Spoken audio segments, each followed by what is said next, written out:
Hi, how you doing? Good. How are you? All right, thanks. I've not done this before. It's very nice. Yeah, it's a bit surreal. Like I haven't spoken to a proper English person in so long. So it's quite Yeah. nice to hear the accent again. Oh, it's quite nice. Yeah, I can't do a Scots accent that well, actually. I'm not going to try. Yeah, I know what you mean. Actually, I haven't. I've been lucky to not spend like a lot of time in Edinburgh, but like a fair bit of time seeing my mate, because he goes to university there, and I just fucking love Edinburgh and Glasgow and Scotland generally. But I mean, like, I haven't ventured any further than that. So, It's such a where are you dreamy from? place. It's so good. I am a bit obsessed with it. Where are you from? In Scotland, obviously.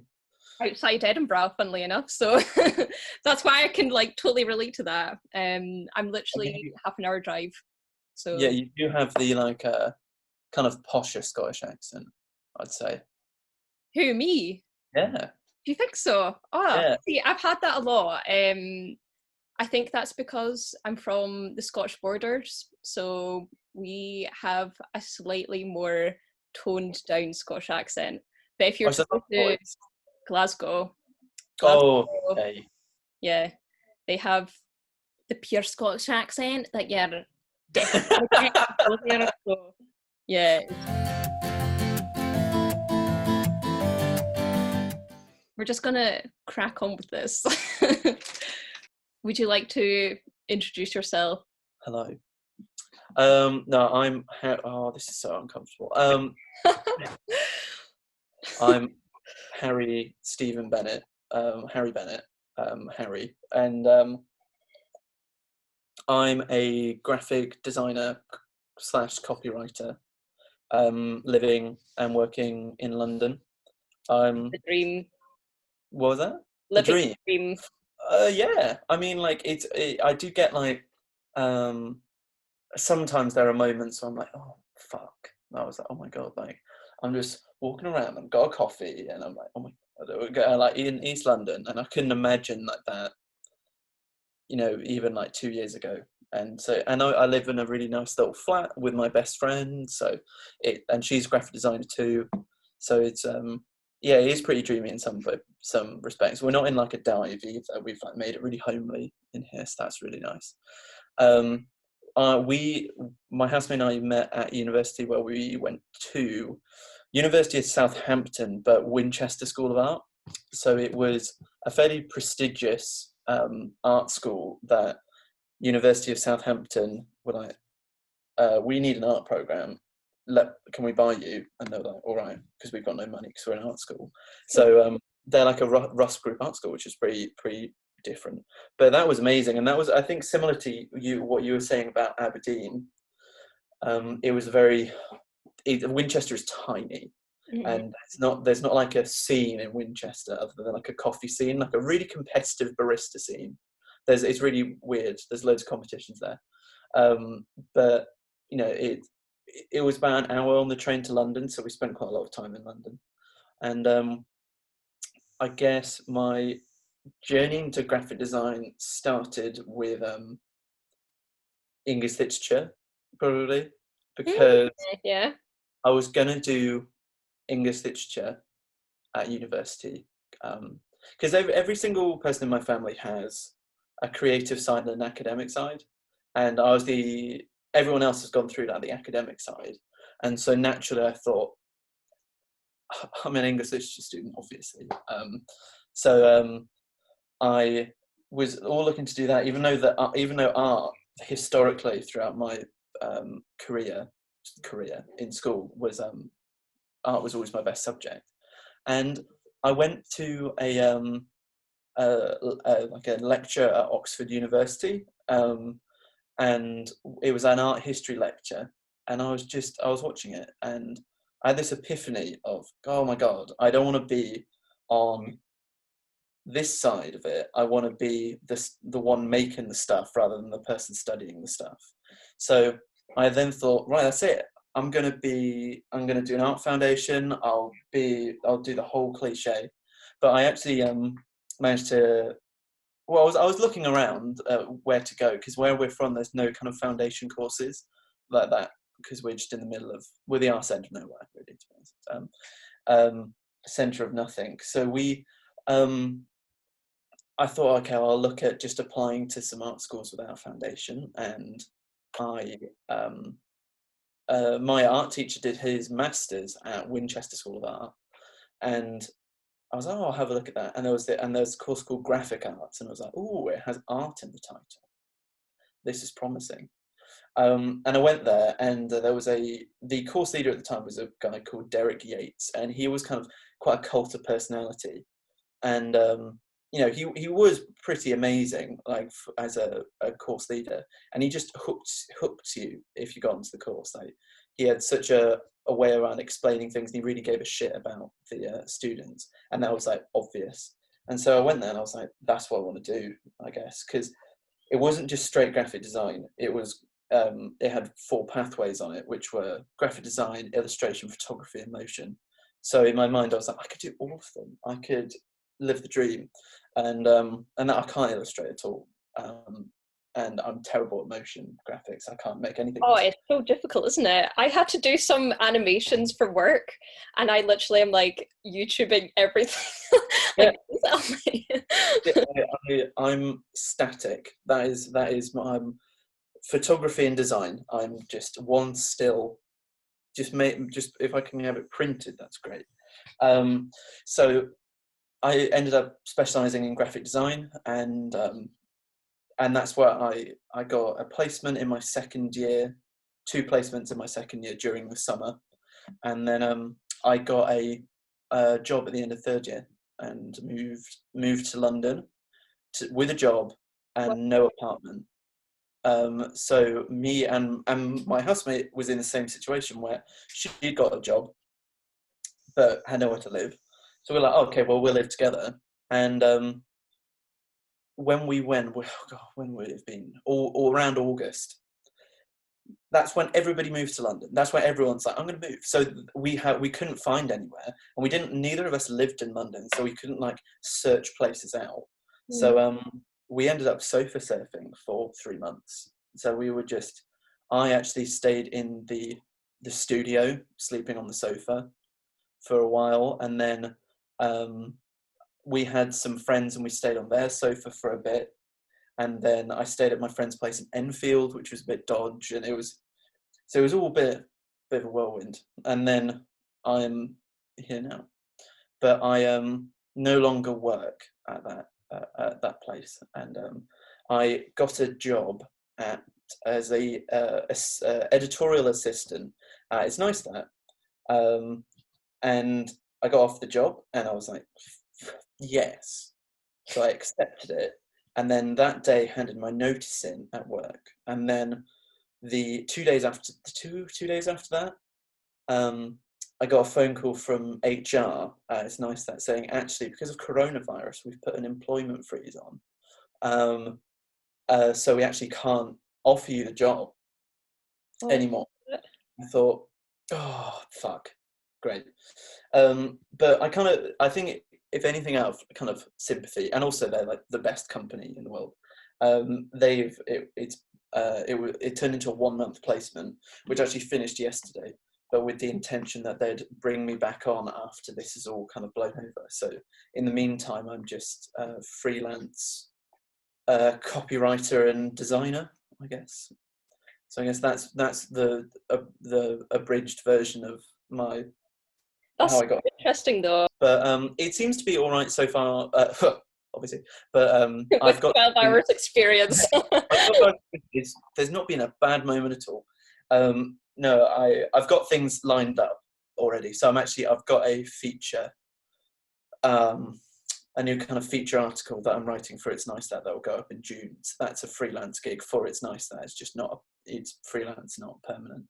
And then I've kind of in conversations with different studios about specific projects I can be working on and things. So I'm not like super worried about it at all. And when it comes to not having an office, I guess I've not had that for like over a month now.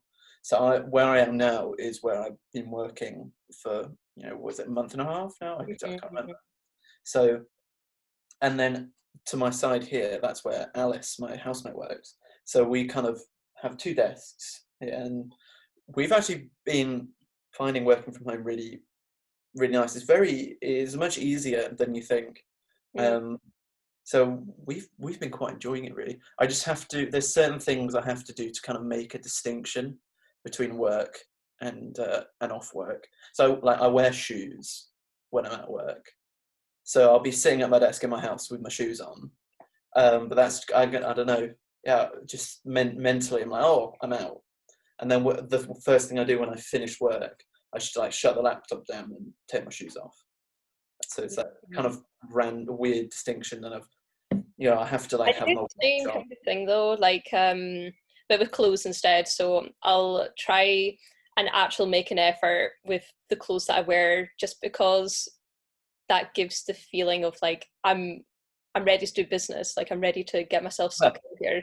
I'm And ready then for this. once I'm just doing, well, the weekend, let's say, when it's the weekend, like just a dress in a bit more like looser clothes that's a bit more comfy. Like I love, like I was saying earlier, like I love big jumpers, like I'm Yeah, obsessed. And then like big t-shirts and things like that as well. I just find them so comfortable. My yeah. mum's always like, Megan, you need to wear things that fit your body because like you look nice to see. And I was like, Mum, get tea. But yeah, No, I couldn't agree more. I just like I never have I've never in the least pretentious way possible. I've like never subscribed to skinny jeans. I've never been able to wear them. And I just don't see how people can ever go back to them, because people must have like not been wearing them for months now. yeah. Not and they've people've got to realize that it's not worth it. It's not worth it. Mm. I think I'm quite I take kind of a lot of pleasure and pride in the clothes I have, because I don't have like an enormous amount, but I've got ones that I really, really like. And so I actually wear the same thing that I wear to work when I'm here, because it's all very, very cozy and comfy, like wide leg trousers and comfy, nice shirts and t-shirts and everything. So that's not a worry. I'm so relaxed all the time because of my trousers. I'm a big trouser man. I've Great got to look so at me.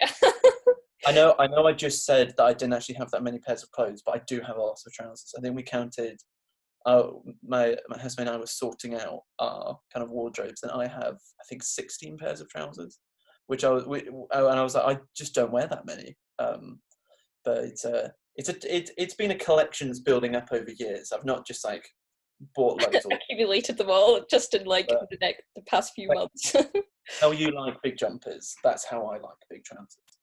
They're So so good, and especially when it's cold. Like that's the thing, right? When it gets to the summer, I don't know what to wear. I'm like, oh my gosh, layers. I'm a layers guy. I'm I'm obsessed with all layers. Yeah.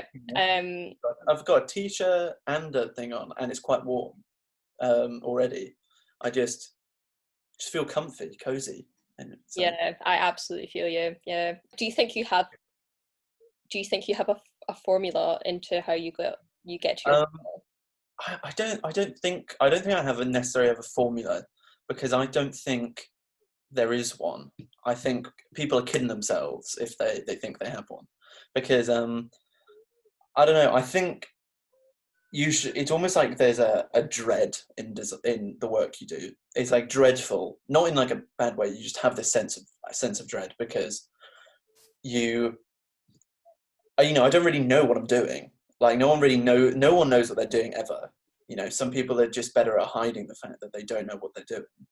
And when it's like going for a run, like, hear me out. Yeah, there's Oh you know, no, here comes running. I absolutely hate running. no, I do too. I do too. But you feel good after a run, Mhm. and you feel there are times during your run where you do feel quite like, liberated and quite good. But it's so fucking horrible to start, or like to get like to fucking bother putting your shoes on and going outside. That there is this kind of dread about actually starting it. But then once you get going, and then when you finish, it actually was much better than you thought. And I think that's kind of always been the process in my design is I've gone, oh my God, the fuck am I doing? I don't know what I'm doing. And then you figure it out. And I think, I think that's kind of the case for everybody. Just some people are better at figuring it out than others. So Yeah. some people are like, what the fuck am I doing? I don't know, so I'm not going to do it. And I think design is just perseverance of just keep going. So it's why, like, if you look through any good designer sketchbook, it's always got shit work in it because people are working it out as they go along. Myself included, lots of shit work. Because for months, well, not for months, like, so I finished my internship with Wacom at the end of December in Germany, then moved back home, and then I was like, right, I need a break because I literally so I graduated on Friday, then the Saturday flew to Germany, Sunday day off, Monday start the job, and it was insane. Like, I didn't have a proper break, so I was just like one intense after the next. Yeah. So when it got to Christmas, I was like, right, I just need to chill. So it was like a few weeks of doing nothing, and then once January hit, I was like, okay, now is the time to start looking for jobs. Yeah, I think I was in a similar situation in a way where I'd in like the summer of second year I worked the whole time, so I didn't really have a break then. And then I worked all the way through uni, and then we handed in, and then I was designing degree show and degree show catalogue. Then we did that, and then like 5 days later after our degree show, we then graduated, and then like I had a week at home, and then I had a week where we went camping with my friends from home, which isn't a break. That's not relaxing. What? And Yeah, it is. Camping's great. oh, I love camping, but it's not like easy going all the time. Especially, I don't know, maybe it's just my friends. What kind of camping were you doing? Like, my camping experience is always chill. Like, I don't know. I just think it is relaxing, but it's like I just don't. Like, I love camping, but for me, relaxing isn't going and building the hotel or like home that I'm going to stay in. I mean, I love camping. Like, don't get me wrong, I absolutely love camping. I think it's just like I also think I just wasn't in a relaxed position at the time because I had that camping like 5 days, and then a few days later I then went to London, and then I've been working the whole time and I haven't had a holiday in between. And then I went straight from where the design studio I was at to ItsNiceThat. So now this is literally the first time I don't have to do anything. So this is like I'm kind of gonna take the opportunity to slow down a bit. Not like slow down, just like take a breath. yeah. Being pretty exhausted, really. Not like I feel sorry for me, but like it is just quite tiring. I could tell you, I think the biggest thing that I've learned being in the industry compared to something that's not really discussed at university is ego. There is so much. Well, there's a lot more ego than you think there would be. I think it comes from the nature of the field is that, of kind of all creative disciplines, the nature of it is that there's not a right or a wrong answer. It's like an accountant can put one and one together and there's a correct answer, but in design and the arts there's not that. So there is this innate sense of ego because it's I'm right, that's how the thing is. Like, this is I think this is the right way. So, and when you're starting out, you don't necessarily always have that confidence, and there are people that are kind of put in authoritative positions, and that was what took me by surprise, kind of knocked me off balance a bit, was seeing this amount of ego that was just oozing from certain characters in design. But equally, designer and the arts has provided some of the most wonderful people I've ever met. Like, I've met some of the most charming, lovely, kind, supportive people, but then on the flip side, there are some people that I've met that I think are just really, really horrible, they, and abuse young designers in, you know, kind of abuse them in using their skills for basically no pay. And then also, I think there's an element of kind of almost like emotional abuse that kind of goes on with certain people, and that's what's not what you don't really expect, because the industry, you think kind of creatives would be quite lovely, and most of them are, but I think I've kind of had an experience where it's not been like that, and not been super supportive and nice all the time. And I think I don't want that to put people off design at all. I just think people, the skill to learn through that is being more confident in yourself, because I think when you go into industry, you kind of think, oh, I'm this, like, you feel quite vulnerable because you've not been in it, and you're the bottom of the rung, so you think, yeah, everybody else must be right. But I think people, you know, that no one is right. People have their own artistry, and you want their opinion. So younger creatives need to be more, I know it's easier said than done, but they need to be more confident in their voice when they go into industry, rather than kind of being more submissive to the loudest voice in the room, which tends to be a lot of the case. Because I mean, also unfortunately, it's hopefully kind of starting to turn the other way, but it's still so dominated by men, the industry. And I know, like, that's a straight white guy talking about privilege, like, oh my god, like, I know. I won't go too much into the matter, because it's like, what kind of opinion? My opinion's not as valuable, but No, not at all. I think, like, everyone's entitled to their own opinion. It just, at this moment in time, it just happens to be that a majority are men. Like, yeah. it's not a bad thing. It's just the way it is. But I think the real question is, like, okay, how can we make it more diverse? How can we help one another? And it's about, I think, using the people that are up there that can make a difference to be making the difference, to actually be like, yeah, we need to change this.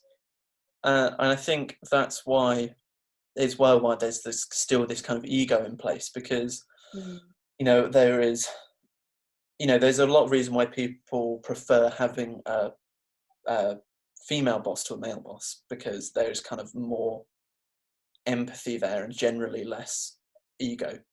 And I think that's definitely the case. And it's really annoying as well when it's so dominated by basically straight white men, myself included. You know, but design serves everything. Design serves every faction and every type of person, and to only have that perspective, I think, is just really, that's what's frustrating about the industry. So it's like, when the studio I worked at before, we did these, I was really happy with them, though, these typographic posters that went in this art, that were part of an artist's exhibition, and we were commissioned by the gallery to work with the artist, and basically she gave us these poems and extracts that she had researched in, like, the British Black Archives, I think that's what they're called. And she's a black female artist, and it was her work was about black female liberation and stuff, and that's what the extracts were from. And then she was giving that text to a studio of 3 white guys, and I was quite uncomfortable. We spoke to her about it and had her involved, obviously, but that just shouldn't have happened. I just don't think that should have happened. And then I know some people that were working on I know someone who works in a design studio, and it's a fairly bigger design studio, and they were designing, I think it was like a period tracker app or something like that, and all of the people on the team were men designing it. That's what I find really frustrating. Like, Like, what the why fuck? don't they invite a freelancer, or like, if they're not part of the Like studio, then get other a freelancer to help. female designers that are in but they're just not the higher ups, which are directly involved in design. So I think that's another frustrating thing about the industry, is that kind of, that representation isn't quite there yet. It's obviously, it will get there, but I think it's just, like I was saying, I think it's almost like the positive thing about design is that you touch so many things. It's like you are working in different fields in the same field, so you can be doing work that is to do with the arts industry, you can to do with the banking industry, to do with hospitality, to do with whatever. And so you're kind of always learning new things all the time, because you'll have one job which is completely different to another job, and you have to learn the specifics of it. And that's what's wonderful, because it's very embracing, and you get to get lots of new opinions and learn new things. And that's why it is also annoying that it's so dominated by one specific type of person. But the tide is kind of going the other way, which is good. Sorry, I went on a bit of a tangent then, sorry. No, it's fine. This is totally normal anyway. Like, most of the chats like end up being like, woo, and then yeah. So I think it's better that way anyway, because it just shows either you're getting like super passionate about what you're talking about, or like it's just an interesting point that we can then develop further. So yeah. No, it's all good. It's all good. Also, I've got to preface now as well that none of the things that I was talking about with like the negative things were ItsNiceThat. ItsNiceThat is the most wonderful company. I've got to say that, because I don't want them to see this and think that I was talking about them, because it's the most supportive company I've ever worked for. They're brilliant. They're a testament to how business should be run, I think. But anyway. That needs to be quoted and spread everywhere. It's nice that to like do some more chats on business, because yeah, I mean it's the Hudson Beck group because it's Alex Beck and Will Hudson that created ItsNiceThat, and then they've created the Hudson Beck group, which is an umbrella that has Lecture in Progress, ItsNiceThat, If You Could, which is Jobs, the job forum board, and then Anyways, which is the design studio.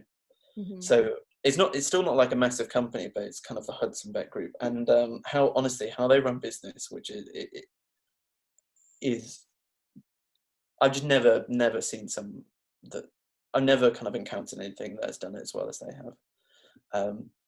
It's a testament to putting people first. They're just wonderful. They're just wonderful. Great.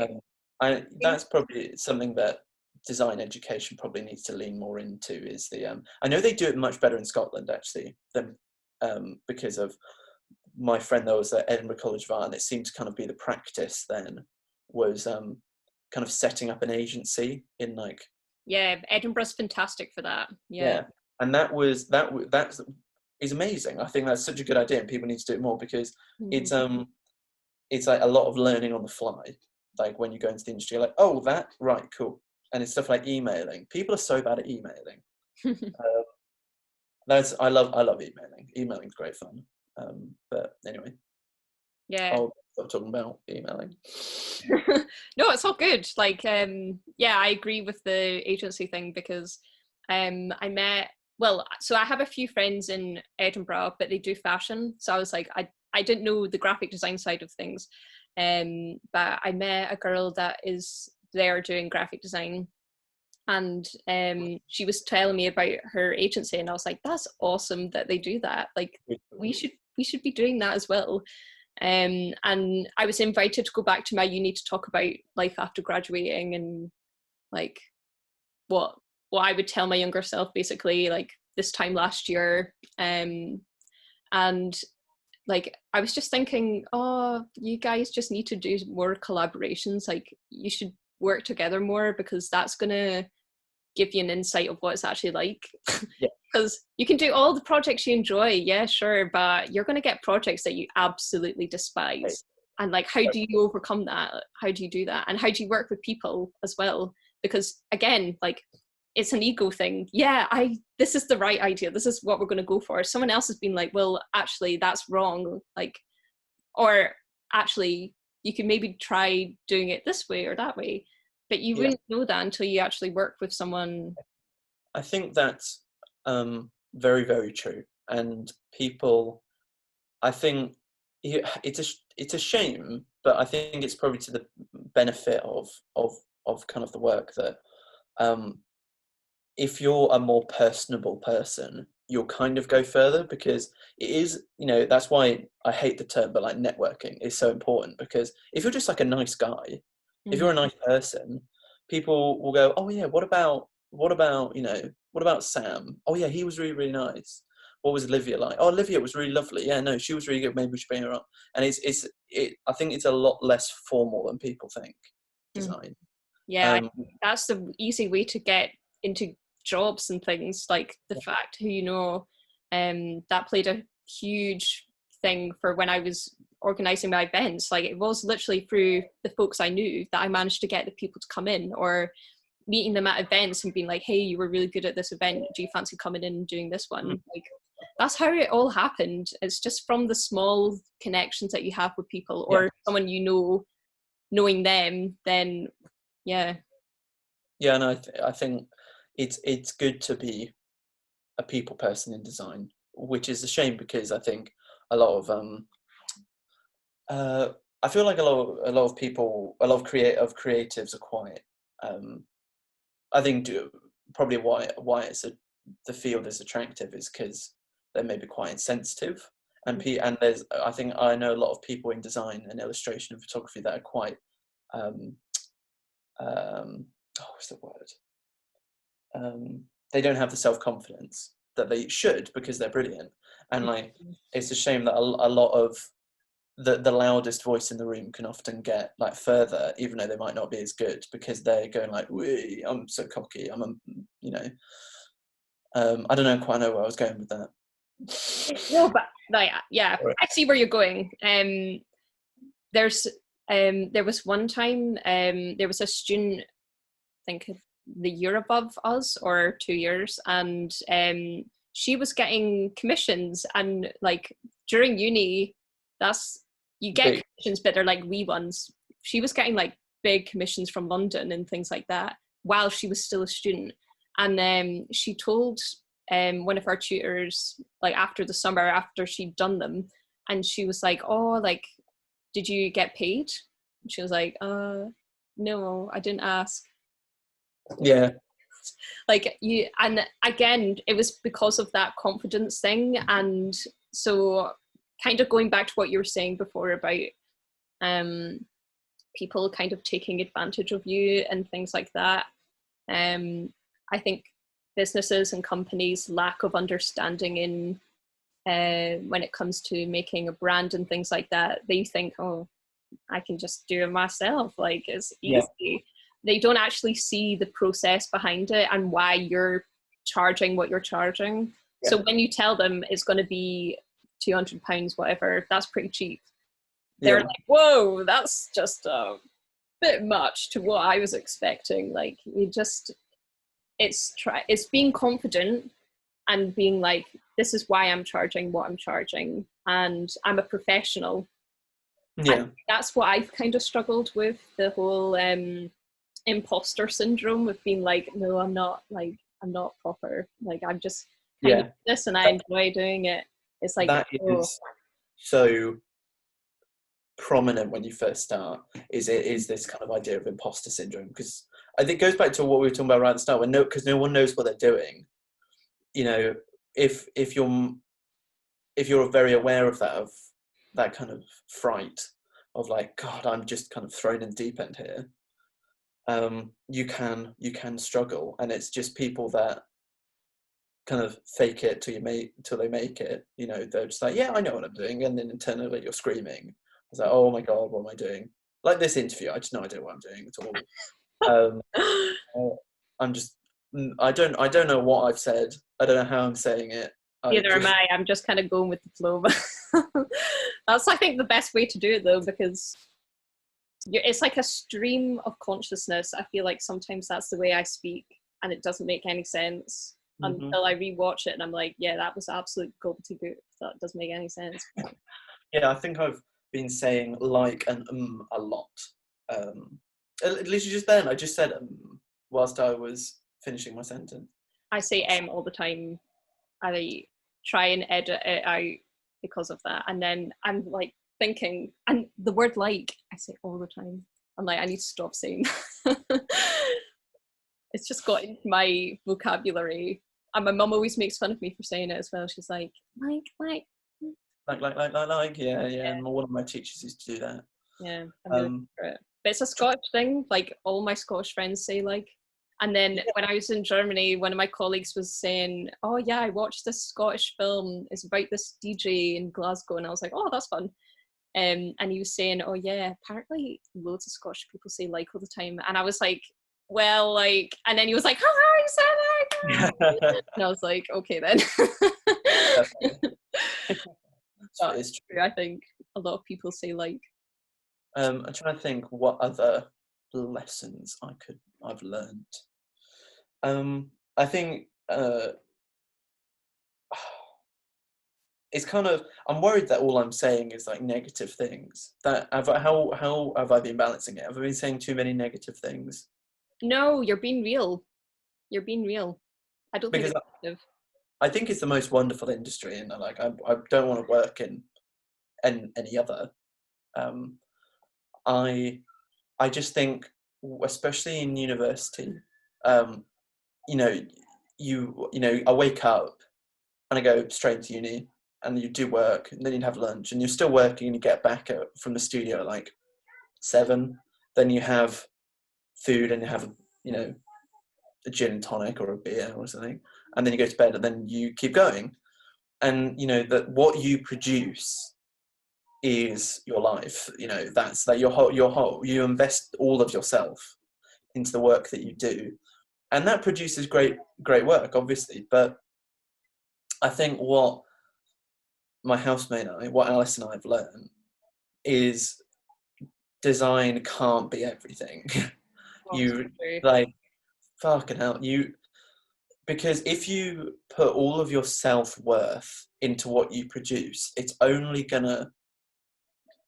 never gonna turn out well, because it's exhausting. It's exhausting to do that, and then it's kind of self-perpetuating in the way that the more you're doing, the more you're acting like that, the more tired you're going to be, and then the worse the work is going to be, and then the worse you're going to feel, and then it just keeps going around and around and around. And I think you have to have a life that's you just have to have a life that's not to do with design as well. You know, you have to have other interests, or if you don't have other interests, you're still really into design, just to not be the be all and end all, because I think that's a problem as well. You need other outlets. You need to be able to park your interest in the creative world, be like, that's great, I'm gonna go read this now, I'm gonna go speak to my friends. I think, and I think that's probably where a lot of the ego comes from in design, is especially when there's a studio that is in the name of the person that runs it. So it's not like Pentagram, it's like Harry Bennett Studios. And because like their entire life is the studio, like is their job, that gets them into that mindset, and that's why there's so much ego there. And I'm not going to put specific studios, but there are ones where we have friends that work there, and he's basically surprise, surprise, it's a he. Um, Whoa, uh, shocker. um, yeah, you know, he is absolutely wretched to them, but he's such like the design he makes is fucking brilliant. Like, he's such a great designer, but he treats the people that work there terribly, and like from what I've heard, like quite a misogynist and stuff like that. And you know, only the women in the studio make the tea. You know, and you're like, oh my god, but you know, he's got such a following because he's such a good designer. Mm. And Alice and I have been talking about this, and we've spoken to people that have said, I'd rather be a good designer than a good person. And I think, what? You know, that you can't, you know, and it's a shame because I look at this guy's work and I'm like, this is really good work, but I'd rather be making shit work and not be a misogynist Yeah. and treat people with respect and be kind. I don't know that. So I think what we've learned is to have a life, because we kind of didn't really have one in uni, because your life is uni. Yeah, I totally resonate with that 100%. Like, I think, yeah, I learned that when I was away. I had a tutor very like that, where they literally were so obsessed with themselves, but they did incredible work. Yeah, And he was just horrible. Like, he was just a really nasty guy. Um, and he's got a bit of a name in Germany as well. Like, everyone knows him as Patrick Thomas. being this like nasty guy, but then makes really good work. He had his own aesthetic, and if you did something out of that aesthetic, he'd be like, that shit, like, what are you doing? And then would try and change it into something that he would like, Yeah. rather than being constructive. So he made one of the girls cry in one of my classes as well. I just couldn't take any more of his bullshit. Like, Where I was said he? to him one day, he was like saying something wrong with my design that I had done. And I was like, well, that's your opinion. Like, yeah, that's your opinion, that's fine. But everyone in the class was like, like, whoa, she just walked back to him. I just was saying, like, oh, that's your Yeah, opinion. no, it's true. People. There are lots of people in design that people think their word is gospel. You know, that they can do no wrong and they They're say no literally wrong. looking at him like a god and being like, I have to follow everything that you're saying and doing, and that will get me a good grade. It's like, it doesn't matter what grade you get, honey. Like, it's the work that you're making. Yeah, that's the thing. Is what I was speaking to my friend about, is this kind of idea of designers as celebrity. Mm. There are these designers that have this kind of cult of personality about them, and it kind of blurs the line between art and design. And I know that's a really oversaturated kind of topic, but you know, there was a Picasso and paper exhibition, and it was a brilliant exhibition at the RA, I think it was. And you know, it was basically all of the ephemeral stuff that Picasso had done. So it was even stuff like he'd cut a lady out of a magazine and like had drawn a face on her, and there was like a napkin and he'd drawn on it. And so you look at this napkin, and there's a napkin that he was drawn on, and it's in the gallery, it's in the exhibition, and you think, like, I'm there too. Like, I think it's brilliant, it's great. Like, but the innate value in that is the artist. So it's like that object is, that napkin has artistic value because of who did it, not what it is necessarily. And I think there are a lot of people like that, a lot of these kind of design celebrities, where that is the same thing applies, because the value in the work they produce isn't the work itself, it's who did it. Mm-hmm. You know, it's a lot. I think it's a lot of the case with some of the bigger studios, say like Pentagram, where Mm-hmm. it's like not necessarily the work can be very comprehensive and very good, and Pentagram definitely have their thing. There is obviously a place for that, but it's got an innate value to it because Pentagram did it, or it's got an innate value because Sagmeister did it. Mm-hmm. Or Jessica Walsh did it, or something, or and I think that's the problem where he's saying about like your professor, who he he thinks that because he's done it, there's immediately a value to it, that it's immediately right because of his artistry rather than what he's actually produced. Mm-hmm. And I think I don't know if that's right or wrong. I just think that that's a kind of conversation that should be had, really, because where do you kind of draw the line there? Because like Ike Koenig, I was literally going to say him. Yeah. because he was at this Wix Playground event that Wix and ItsNiceThat ran, Mm-hmm. and people kind of go, "Oh, you're an artist and designer," but it's kind of not as clean cut as that, because he's brilliant. Ike Koenig is brilliant, and he's got a great voice, he's got a valid voice to express, but it's not. He was explaining that it's not that he goes into the studio and he puts on like the designer hat and then he takes that off and then he's like, I'm the artist now, pain. He's just a creative, he's just a designer, and then that can manifest in different ways.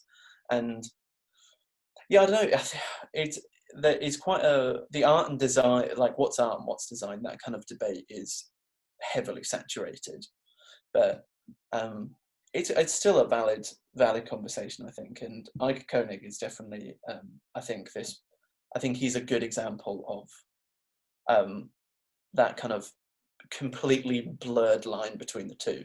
Mm-hmm.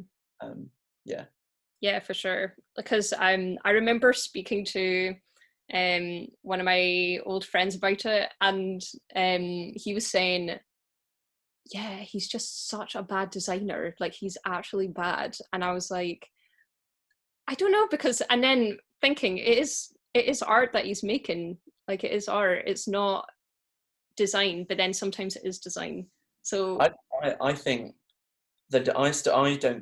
I think the design he does is brilliant. Like I think it's great. Like the stuff that Hort's done is I'm a bit of a sucker for it. I do think it's brilliant. It's not everyone's taste. I appreciate that. But I love it. But again, there's no right or wrong, is there? In design, it's just all taste. So it's like the Shoplifters, the new actual source book, the issue 9 that just came out, and all of actual source is like, that is I'm obsessed. I absolutely adore actual source, and the work they produce can do no wrong in my eyes. But that's not I am the target audience for that. Like actual source is very much like designed for designers, I think. But it's not everyone's cup of tea. Not everyone's going to like that. Like I love the fact that they didn't have the room in the type size. They didn't have the room on the back cover in the type size that they'd done to fill all the names. So when it came to the end, they just like got them typing downwards. It's brilliant. It's brilliant. But everyone will be like, just change the type size. Just like get it formatted right. But again, no right or wrong. No right or wrong.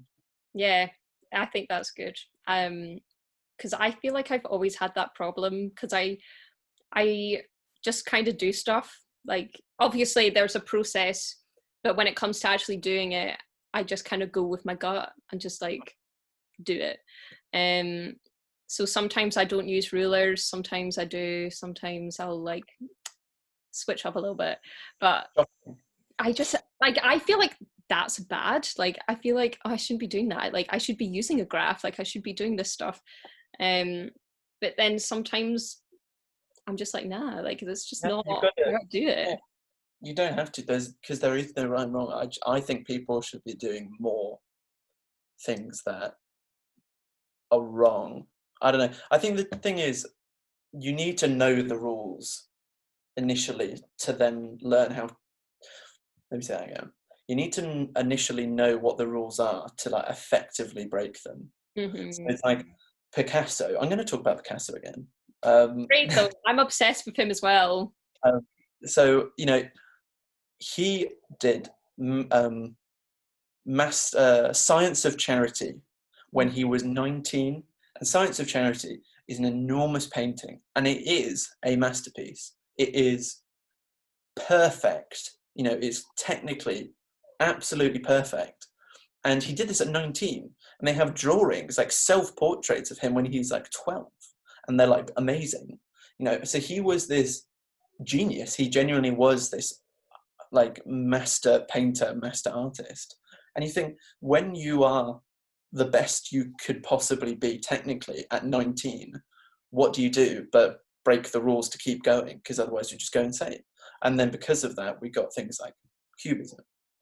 I know that's a very simplified version of the history of cubism, but still, you know, and I think people need to be, I think that's what people need to do more of, is just, that's why I used to hate anti-design. Used to hate it, absolutely hated it. Maximalism and stuff, I hated it. And I'm getting so much more into it. Like I wrote an article last week on a Scottish graduate from Edinburgh School. Well, she's not actually Scottish, but she went to Edinburgh, and called Zoe Spurgeon. And she's just brilliant, and she is this kind of a bit of an enigma with InDesign, of kind of similar in a way to Ike Koenig, where she's not like one thing or the other. Like she makes clothes, and then she does some type, and then she makes publications, and then makes Instagram face filters that say weird things, and she doesn't like have this kind of label. And because of that, I think like her work is so much richer for it. So, and she'll be the first one to tell you that she doesn't like know necessarily, like in the article, when in the interview, she was saying that she's not like an expert in typography, and she doesn't really have the patience for it. But then because of that, how she treats it isn't the same way that someone that's like the minutiae of like, I've got to get this perfect. It's treated so differently, and that can give such a fresh perspective, and they can kind of inform each other. And that's what I think is nice, is that kind of harmonious contrast in a way. Yeah, I feel like I can relate to that, because sometimes, yeah, I can't be asked. I'm just doing this. And then other times I'm like, no, this has to be perfect, and things like that. I think it can change day by day. Like I just do sometimes what comes to mind, of course with like a story behind why I get to do what I do. But I think since working in an agency, like there isn't any time to properly think. Like there's so many projects that I've done branding wise where they've had to be done within 3 hours, and like that's just not enough time. Sometimes it is plenty of time, because I just have the idea in my head. I'm like, that's it, this is what it's going to be. Other times I'm just like in a rut, just being like, I just don't know how to do this, like how to make it the way that I want it to be. So I think switching it around a little bit, like being careless sometimes can actually be kind of good, just in a arty perspective, because you're letting go a little bit. Kind of going back to what you were saying earlier about not making design your life, like just chill out a little bit, like don't get too stressed out about it, because especially at the beginning, that's how I felt, being like, oh my god, like I have to make this so good, and I'm thinking, no, like, and I would be working late as well, and I'm like, why am I doing this? Like, of course sometimes that needs to happen, but other times it's more because I'm getting stressed out about it, and I'm like trying to be a perfectionist. So it's trying to get that balance, trying to be like, it's my life to an extent, but there's another side of life that is not related to design or creativity at all. No, I completely agree with you, and you're kind of always the better for it. I think it's like, without trying to use myself as too much of an example, because I'm not the greatest designer, and I'm not the no, I'm not the best designer, and I know I'm not like an example of what to do, or I'm not like, you should do everything I say. But it's stuff like I think that first kind of kicked into gear in second year for me, when so I really like ceramics, and I've always like done ceramics, and I was like, I just really want to do ceramics now. I'm like, I'm going to try and work that into my graphic design course. and I had especially this one tutor, I had so much pushback on it. And some tutors were like, yeah, go for it, why not? And I had this one tutor that said to me, like, this isn't graphic design. He looked at me and was like, this isn't graphic design. And I said to him, my rebuttal was, for me, graphic design is communication. So if I can communicate something in a pot, exactly, or a dance, that's graphic design in my eyes. And he hated whatever I did for it. And he even said in my final crit, he was like, I just don't like it. So, but what I did was I went to areas of significance to me, and or areas that had like a story, and researched that area, and kind of was collating all this research and like photographing it too. And I did some interviews there as well. And then how I'd kind of conclude, my voice broke. How I'd kind of conclude on that area would be to dig a massive hole and get clay from it and make pots out of the clay from that place. And so then that became part of like the research. And so I ended up with this kind of book that had everything in. And he just hated it. He absolutely hated it. But I had the best time. That was literally one of my favorite projects I've done. And I look back on it now, and the actual graphic design of the book is so boring. It's really not that interesting. But I still really like the project because it was something a bit different, and I got to like dig holes, and that's always fun. mm-hmm. And I worked in on the wheel for a lot of time, and I think that was really, really valuable, was to have that break from Helvetica,